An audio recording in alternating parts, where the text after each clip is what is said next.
Frères et sœurs, bonjour. J'espère que vous allez bien.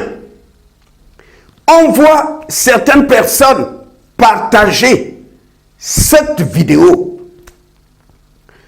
Lorsqu'on m'a envoyé cette vidéo, j'ai eu un doute. Ensuite, j'ai commencé à faire des recherches pour savoir d'où ça sort.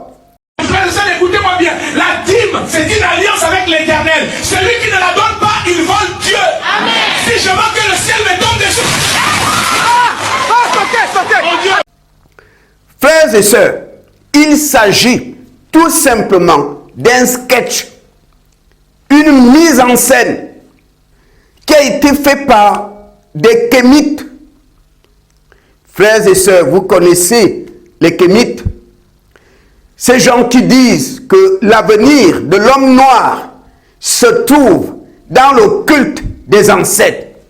C'est une mise en scène, frères et sœurs. Je vois des gens partager ça.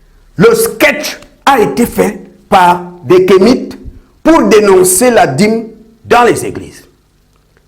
On voit aujourd'hui beaucoup de serviteurs de Dieu lire Malachie chapitre 3 où la Bible parle des dîmes. Mais ce qu'il faut retenir, frères et sœurs, c'est que la dîme n'a jamais été une affaire d'argent. Mais vous avez aujourd'hui des gens qui ouvrent des églises partout, attirés par la dîme. Je vous dis, beaucoup de personnes ouvrent des églises.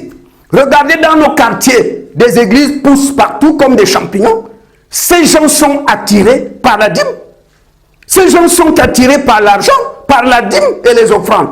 Beaucoup ouvrent des églises, attirés par la dîme, attirés par la dîme, attirés par l'argent. Ce ne sont pas des vrais hommes de Dieu. Si on enlève la dîme, beaucoup de pasteurs vont abandonner parce qu'ils ont ouvert des églises attirés par la dîme. Mais ce qu'il faut retenir, frères et sœurs, c'est que la dîme n'a jamais parlé de l'argent. On donnait la dîme, le 10e de ta récolte, le 10e de ton bétail, on le donnait aux Lévites. Mais dans la nouvelle alliance, nous qui sommes en Jésus, on peut donner les offrandes pour soutenir l'œuvre de Dieu. Chacun selon ses moyens. Tout le monde n'a pas les mêmes moyens. Il y a des gens qui ne travaillent pas. Si tu décides de donner 1 franc, mais avec joie, ton offrande est agréable à Dieu. Parce que Dieu ne t'impose pas un montant. Dieu ne t'impose pas un montant. C'est très important. Celui qui est capable de donner 1 milliard, gloire à Dieu. Dieu ne t'impose pas un montant quand il s'agit des offrandes. C'est la raison pour laquelle beaucoup parmi vous ont dépensé des fortes sommes d'argent qu'ils ont donné comme dîme ou offrande et n'ont jamais été bénis. Si tu donnes la dîme pour plaire à ton pasteur, si tu donnes des grosses enveloppes pour que le pasteur soit fier de toi, Dieu ne peut pas agréer cette offrande. Dieu regarde au cœur, tu ne peux pas le tromper. Dieu regarde dans ton cœur, tu ne peux pas jouer avec lui. Il sait pourquoi tu donnes des enveloppes. Il sait que c'est pour plaire à votre pasteur. Il sait que tu donnes des fortes sommes pour que le prophète soit fier de toi. Dieu le sait parce qu'il voit ton cœur. Ton cœur est nu. Ton cœur est nu devant lui. Attention, il y a offrande et offrande. Dieu prend plaisir à une offrande qui est pure, sans tache. Tu es une sœur en Christ. Tu entretiens une relation avec quelqu'un hors mariage et que cet homme te donne de l'argent, tu apportes cet argent à l'église. Cette offrande n'est pas pure. Tu es une femme. Tu couches avec un homme marié parce qu'il a les moyens. Tu apportes cet argent à l'église. Cet argent est souillé. C'est l'argent de l'adultère. C'est l'argent du péché. Cette offrande n'est pas pure.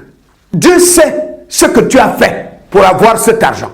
Cette offrande est sale devant lui. Il ne peut pas te bénir. C'est pourquoi beaucoup parmi vous ont donné de l'argent. Donné et ne sont pas bénis. Attention, Dieu n'agrée pas n'importe quelle offrande. Dieu regarde la source. D'où vient cet argent? Tu as fait comment pour avoir cet argent? Dieu veut une offrande pure. Si tu sais que c'est l'argent de l'adultère, ce n'est pas la peine. Garde ton argent. Si tu sais que c'est l'argent de la prostitution, c'est l'argent de l'escroquerie, garde ton argent. Cette offrande ne peut pas être agréable à Dieu. Dieu ne peut pas te bénir parce qu'il sait d'où vient cet argent. Il faut que l'offrande soit pure. C'est très important. Tout le monde donne à l'église. On met l'argent dans le panier. Dieu sait d'où vient l'argent que tu déposes. Dieu connaît toutes choses. Il sait ce que tu as fait pour avoir cet argent.